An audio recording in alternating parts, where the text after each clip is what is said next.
E te tū ana no te puehu I te tai tokerau I ngā whakatumatuma a ngā taitama pōpata mo te mana whenua o ngā tikahu. No te rangi nei, ka whakahaeretia tētahi hīkoi ki te taone o Kaitaia, he rohe kei Wainganui Pū I te rerenga I Wairua me Whangārei. Ka tahi te tira porotu ka anga tō tika atu ki Taipā, o tira ki te wāhi e tū maira te whare wakapererua o Tauarohe. Stand up and fight! He hīkoi hei whakatairanga I tā rātou whakanoho whenua. I Kaitaia te tira poro tehi te rangi nei e hoki atu ana ki ngā whenua o Taipā. It's all part of our strategic plan. You know, that's why I say that it's a thorn in their side. We're not going away. And it's simply put it, they just need to give our tūpuna lands back.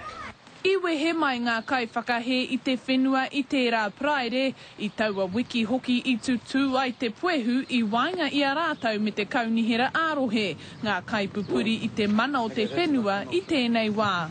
We have to be strong, we have to stand tall and fight for our rights. E hakamahara tu I ngā Pākehā nei, nā tātu te whenua I te timatanga, nā me hoki rātu ki reira. Hara tēnei he pakanga, he whawhai mō ngā tikahu noiho, he whawhai tēnei mō tātou iwi Māori putino I te motu. Kai te tuku pōwhiri atu ngā pōpata ki te minitai ngā take tiriti, kia hui tahi ia me te hapu.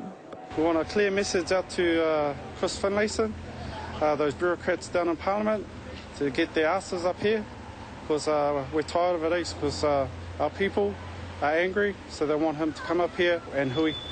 He oi, kei te pukuriri hoki ngā kaiwhakahe ki te Pāti Māori. They're making deals behind our back with John Key.